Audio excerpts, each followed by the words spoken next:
Hello there. What's going on, everyone? Today we're doing another Marvel Crisis Protocol unboxing, and today it's Angela and the Enchantress.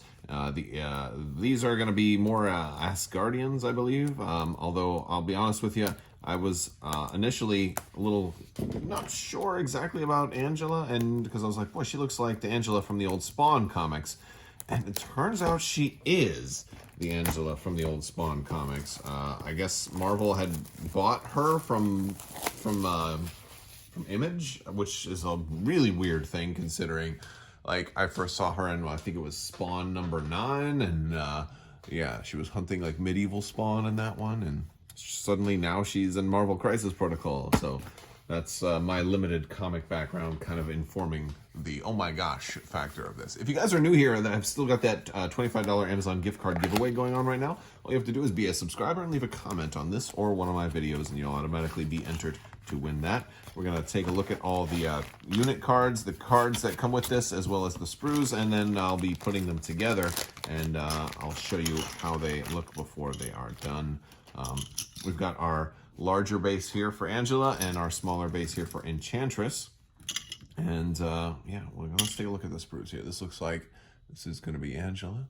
Wow, she's got that crazy rune-bound kind of tassels that she's going to be kind of riding or jumping on, and her weaponry, and some of this stuff right here. This will probably make more sense. She's got a lot of little bitty pieces here with her little head falcon or head wings and stuff like that, and then you know, there's a lot of Marvel characters that like to have the little wings on the head, right? Like there's Enchantress's head wing, or her head with the wings, and a lot of green on Enchantress. She's gonna be mostly green, which is gonna be just lovely. There's so many green characters. That's one of the things I'm noticing in this game. There's a lot of green characters. We just had She-Hulk. We just did She-Hulk the other day, and of course, she's mostly green as well. And I'm thinking about just busting out the airbrush and kind of getting all the green stuff at once, and then coming back afterwards with it and you know, adding on over the top of that. Let's take a closer look at these cards. All right, so first up is Angela. Angela is going to be a 5-threat character, so she's very expensive. Interesting to see the threat total on these two, because we're looking at a 5 and a 4 for Enchantress, so like 9 threat. I think this might be one of the highest threat expansion packs, but if you're adding them both together, that's kind of crazy. But she's gonna have 6 health, moves with long range, and is height 2, which is incredible for her. 6 health is good. Like L for speed is amazing, considering she's also got that medium-sized base, so she's gonna be one of the fastest characters in the game also, which is pretty nuts. Her 0 here is gonna be Xiphos, the Sword of the Stars. After this attack is resolved, the character gains power equal to the damage, and then also after this attack is resolved, you get to place her within 2 of the target. So she gets to move a little more after attacking even as well. She's got a 1 power Blades of Icor, which is going to be a 5 dice attack. By the way, her free attack is 6 dice, which is pretty impressive. Pursuit, it's got Pursuit. Before damage is dealt, if this character may advance towards the target character, short range. And then she's got Heaven's Wrath. They spelled heaven with an Heven. You know, and I'm sure that's a real place that I just haven't explored yet in the Marvel universe, but it's just funny. And that's 3 power. Add dice to the attack roll equal to the target's size, and then if you roll 2 bangs and a wild, you can cleave.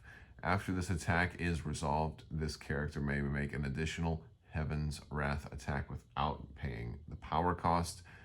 It's gonna must target the original target, and it doesn't have to have the cleave, or it doesn't gain the cleave special. So if you happen to roll 2 bangs and a wild, you get to make the whole attack again. So you're looking at for a lot of characters, you'd probably want to do this against somebody size 3 or better. So this could be a 7 dice attack.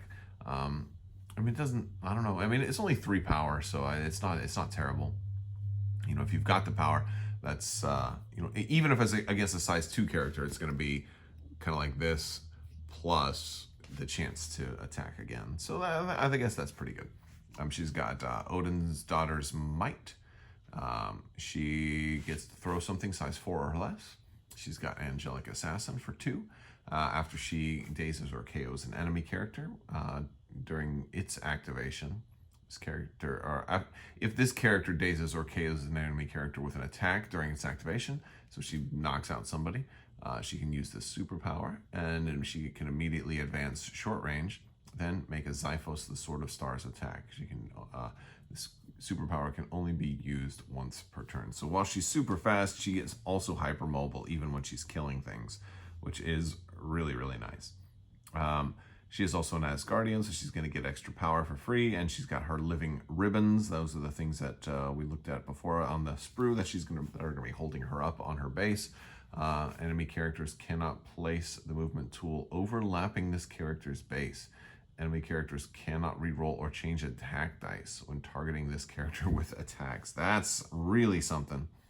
And then she's got flight. So really an impressive character so far. When we flip her over to her injured side, she actually gains hit points. She's going to go up to 7 hit points on this side. Oh, by the way, here she's got 444 for defense as well. I think this might be one of the most powerful characters we've seen yet in the game. She's she's really strong. I mean, 5 threat is also significant, but really, really good. Very well balanced. Just really good. Nasty in melee, very, very mobile. Pretty cool. And then the Enchantress is up next. And she's a 4 threat with 6 health, medium speeds. She's got weaker defense, though. She's got 2 for physical, 2 for energy, and 5 for mystic, which is really high. It's one of the highest for mystic, but very low for everything else. Also, her free attack is a beam weapon. Beam 3, which rolls 5 dice, and of course, you can try and hit multiple people with that attack, which is also super cool. And it's got sap power, so it's not bad, You can gain a lot of power that way. She's also got Enthrall, which costs 3 and is a 7 dice attack, and it has slow, stun, and stagger. She's got Amora's Kiss, which costs 3. Which will basically let you steal an asset or civilian token from somebody at distance 1 of you, which is especially nice for objective-based play. She has Hell Hath No Fury for another 3, which is her throw, is size 3 or less, and she can throw it medium. And she's got Siren's Call, which costs 2, and choose an enemy character within 3 and advance that character short range.